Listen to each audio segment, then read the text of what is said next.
देश की सबसे बड़े उद्योगों में शुमार रिलायंस इंडस्ट्रीज के फाउंडर धीरूभाई अंबानी का जब 2002 में निधन हुआ तो मुकेश अंबानी और अनिल अंबानी को विरासत में एक बड़ा कारोबारी साम्राज्य मिला था। लोगों को उम्मीद थी कि दोनों भाई मिलकर अपने पिता के इस साम्राज्य को संभालेंगे और आगे बढ़ाएंगे, लेकिन पिता की मौत के बाद से ही दोनों भाइयों के बीच के रिश्ते खराब होने लगे। धीरूभाई अंबानी के निधन के 2 साल बाद ही दोनों भाइयों के बीच के मतभेद जगजाहिर हो गए। दोनों भाइयों में इतनी कड़वाहट आ गई कि उनकी मां कोकिलाबेन को बीच में आना पड़ा और 2005 में मां ने दोनों भाइयों के बीच रिलायंस के कारोबार का बंटवारा किया, जिसमें मुकेश के हिस्से में पेट्रोकेमिकल इंडस्ट्रीज आई तो अनिल को टेलीकॉम, फाइनेंस और एनर्जी यूनिट्स मिली। इस बंटवारे के साथ ही दोनों भाइयों के बीच प्रतिस्पर्धा बढ़ती चली गई। 2008 में रिलायंस कम्युनिकेशन ने दक्षिण अफ्रीका में MTN के साथ डील किया तो मुकेश अंबानी के लिए ये चौंकाने वाला था। ये ट्रांसकॉन्टिनेंटल डील थी जिस पर मुकेश अंबानी की कंपनी RIL ने कड़ी आपत्ति जताई। फिर उसी साल वैश्विक मंदी आई जिसकी मार अनिल अंबानी की कंपनियों पर काफी गहरी पड़ी। एक अनुमान के मुताबिक इस मंदी में अनिल अंबानी को 31 अरब डॉलर का नुकसान हुआ था।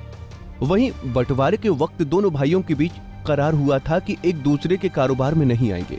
हालांकि ये करार 2010 में खत्म हो गया और उसके तुरंत बाद मुकेश अंबानी ने अगले 7 सालों में टेलीकॉम सेक्टर में 34 अरब डॉलर निवेश करने की घोषणा कर दी और नई कंपनी रिलायंस जियो इन्फोकॉम मार्केट में उतारी। टेलीकॉम इंडस्ट्री में जियो ने आते ही तहलका मचा दिया और 3 साल के भीतर ही उसके 30 करोड़ यूजर्स हो गए।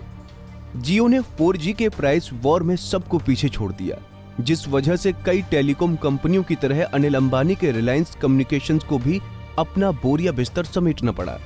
बंटवारे के 2 साल बाद 2007 में जब मुकेश अंबानी देश के सबसे अमीर शख्स थे तो उस वक्त अनिल अंबानी इस सूची में 3रे स्थान पर थे। लेकिन अब स्थिति काफी कुछ बदल गई थी।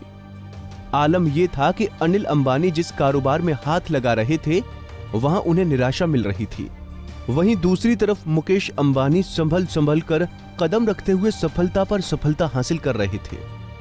आज मुकेश अंबानी एशिया के सबसे अमीर व्यक्ति हैं। वहीं अनिल अंबानी पर 45,000 करोड़ के कर्ज और मुकदमों का पहाड़ है।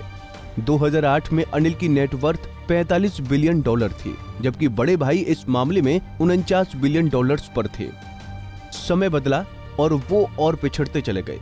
मौजूदा समय में अनिल अंबानी की नेटवर्थ 0 है। ब्रिटेन के कोर्ट में चीनी देनदार की ओर से रिलायंस कम्युनिकेशन के खिलाफ फाइल किए गए केस की सुनवाई के दौरान अनिल धीरूभाई अंबानी ग्रुप यानी ADAG की ओर से कहा गया था कि उनकी नेटवर्थ 0 है और वो लगभग दिवालिया हो चुके हैं। हमसे जुड़े रहने के लिए हमारे YouTube चैनल को सब्सक्राइब करें और नई वीडियो की नोटिफिकेशन के लिए बेल आइकॉन को दबाएं।